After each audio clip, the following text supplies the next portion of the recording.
ఓం శ్రీరామచంద్ర పరబ్రహ్మణే నమః. శ్రీ గురుభ్యో నమః. శ్రీమాత్రే నమః. శ్రీ గణేశాయ నమః.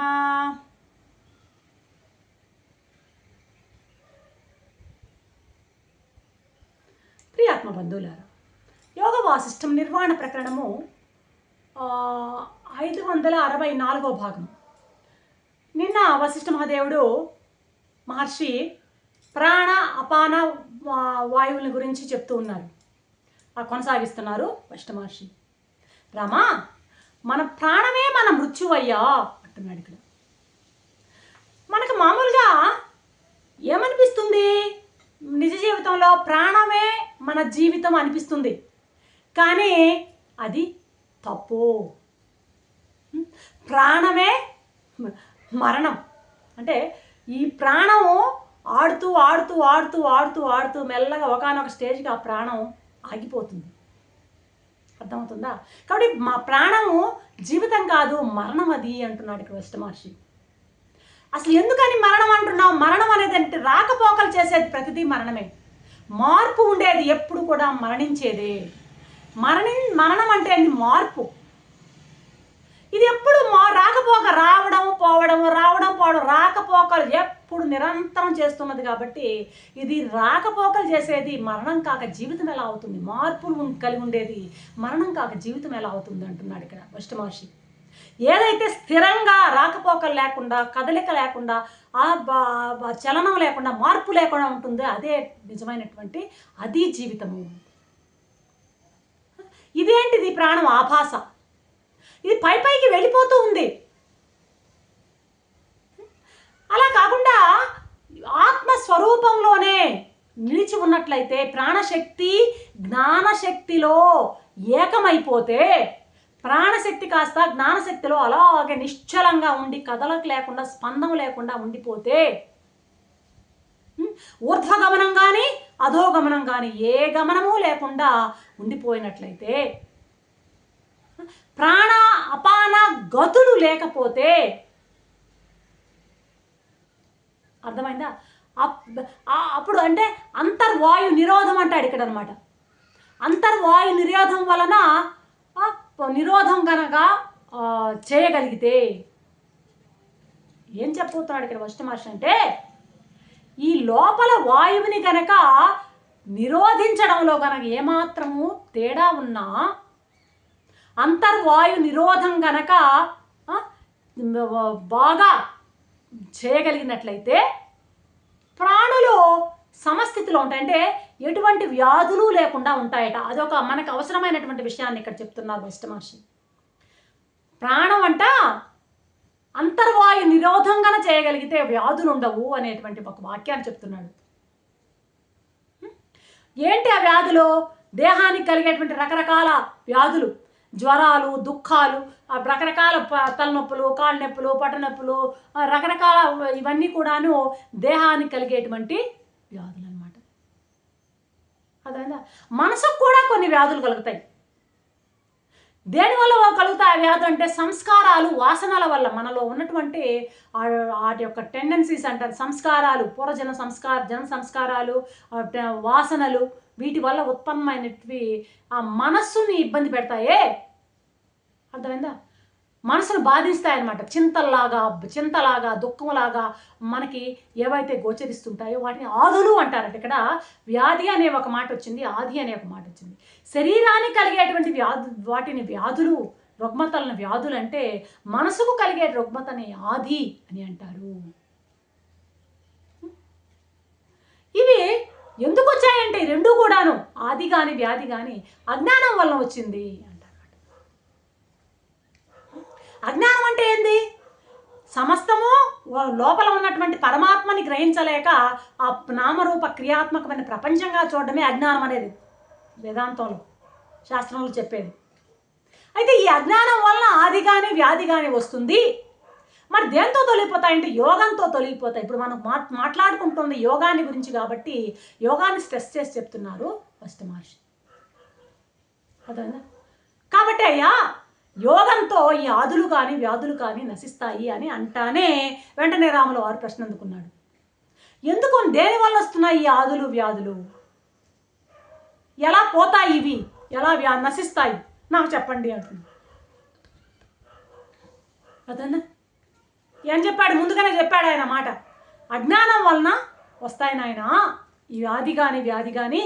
నీ ప్రశ్న నా సమాధానం ముందే ఉంది. అజ్ఞానం వల్లనే ఆది కానీ వ్యాధి కానీ జరుగుతుంది, వస్తుంది.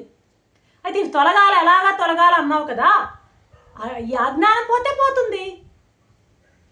అజ్ఞానం వల్ల వచ్చేటివి అజ్ఞానం పోతే, అజ్ఞానం పోవడం తత్వజ్ఞానం కలిగినట్లయితే పోతాయి. కాబట్టి దీనికి ఉపాయం ఏదంటే ఒకే ఒక ఉపాయం, తత్వజ్ఞానమే ఉపాయము. కాబట్టి రామా, ఆదులైనా వ్యాధులైనా రెండు కూడాను రెండిటి వలన దుఃఖమే కలుగుతుందయ్యా, దుఃఖ కారకాలివి. కాబట్టి ఎప్పుడైతే వాటిని మనం నివృత్తి చేసుకుంటామో అప్పుడు ఆ ఆది వ్యాధులను నివృత్తి ఎప్పుడైతే చేసుకుంటామో, వాటిని క్షయం ఎప్పుడైతే చేసుకుంటామో అదేనయ్యా ఆది వ్యాధులను పూర్తిగా తొలగించుకోవడమే మోక్షం అంటున్నాడు ఇక్కడ వశిష్ఠ మహర్షి. ఎప్పుడెప్పుడు వస్తాయి, ఎలా కలుగుతాయి అన్నావు కదా, ఇవి ఎట్టా వస్తాయంటే ఒక్కొక్కప్పుడు రెండు అన్యోన్య కారణాలు. ఆది వలన వ్యాధి, శరీరంలో వ్యాధి కలిగితే ఆది కలుగుతుంది, మనసులో మనోవ్యాధి ఉంటే ఆ వ్యాధి కూడా కలుగుతుంటుంది. అన్యోన్యాశ్రయం వల్ల వస్తుంటాయి ఒక్కొక్కసారి. ఒక్కొక్కప్పుడు శరీర అన్యోన్య కారణం వల్ల రావచ్చు. ఒక్కొక్కప్పుడు ఒకే కాలంలో ఆది వ్యాధి రెండు, మానసికమైనది శారీరకమైన దుఃఖం రెండు ఒకేసారి కలగవచ్చు. ఒక్కోసారి ఒకటి వచ్చినందువల్ల మరొకటి రావచ్చు, మరొకటి వచ్చినందువల్ల ఒకటి రావచ్చు, ఒక్కోసారి ఒకేసారి రావచ్చు. కాబట్టి ఒక్కొక్క సమయంలో ఒకదాని తర్వాత ఒకటి, మొదట మనోవ్యాధి తగ్గితే శారీరక వ్యాధి, శారీరక వ్యాధి తగ్గితే మనోవ్యాధి, ఈ విధంగా ఒకదాని తర్వాత ఒకటి క్రమంగా కూడా ఒకదాని తర్వాత ఒకటి కూడా రావచ్చు, 3 రకాలుగా రావచ్చు అంటున్నాడు. దేహానికి చెప్పాలంటే దేహానికి కలిగే దుఃఖమే వ్యాధి. ఎందుకు ఈ వ్యాధి కలుగుతుంది అంటే కోరికలు హద్దు మీరడం ద్వారా అంట. ఈ పాంచభౌతికమైనటువంటి విశేషాల పట్ల ఎక్కువ మక్కువ పెరిగిపోవడం వలన, దోషభూయిష్టమైన ఆహారం తినడం వల్ల కూడా వస్తుందంట. ఇంకా దుష్ట స్థలాలలో నివసించడం వల్ల, అంటే పరిశుద్ధం లేనటువంటి దుష్టమైనటువంటి ప్రాంతాల్లో నివసించడం వల్ల కూడా వస్తుందంట. దుష్ట కాలాల్లో వ్యవహారాలు జరపడం వల్ల, అంటే ఏ కాలంలో ఎప్పుడు ఏం చేయాలో అది చేయకుండా ఆ విపరీతమైనటువంటి టైంలో విపరీతమైన పనులు చేయడం అన్నమాట. దుష్క్రియలు ఆచరించడం వలన కూడా కలుగుతాయట ఇవి. దుర్జన సాంగత్యం కూడా వీటికి ఒక దోహదం చేస్తుందట. దుష్ట భావాలు, మనసంతా కూడాను దుర్మార్గమైన ఆలోచనలు చేయడం కూడాను కారణమట. అదన్నా ఇవన్నీ వల్ల ఇప్పుడు చెప్పినటువంటి ఆహారం అయితేనేమి, అదేవిధంగా స్థలంలో దుష్ట స్థలంలో నివసించడం అయితేమి, దుష్ట కాలాల్లో దుష్ట పనులు చేయడం అయితేమి, దుష్టమైనటువంటి భావాలను చేయడం అయితేమి, వీటన్నిటి వలన ఏమవుతుందంటే ఈ నాడీ రంధ్రాలన్నీ క్షీణించడం వలన కఫము, పిత్తము, వాతం అని 3 ఉంటాయి మన శరీరంలో.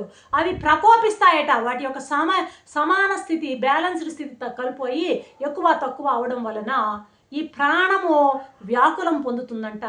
అందువలన వ్యాధులు ఉత్పత్తి అవుతాయి అంటున్నాడు. వ్యాధులు ఎందుకు ఉత్పత్తి అవుతాయి అంటే ఈ కారణాలన్నీ చెప్తున్నాడు ఇక్కడ వశిష్ఠ మహర్షి అన్నమాట.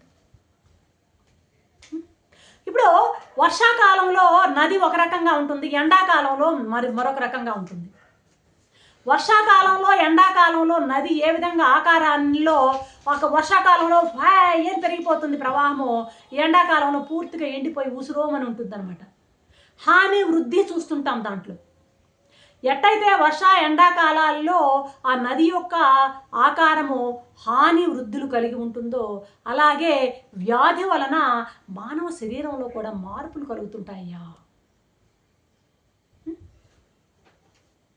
ఎప్పుడైతే ఆది క్షీణిస్తుందో, అంటే మానసికమైనటువంటి ఆది, ఆ మానసికమైన రోగం క్షీణిస్తుందో, ఇక దాని నుండి అది ఉత్పన్నమైనటువంటి వ్యాధులు కూడా అనుకున్నాం కదా, ఆ వ్యాధులు కూడా మెల్లగా నశిస్తాయి.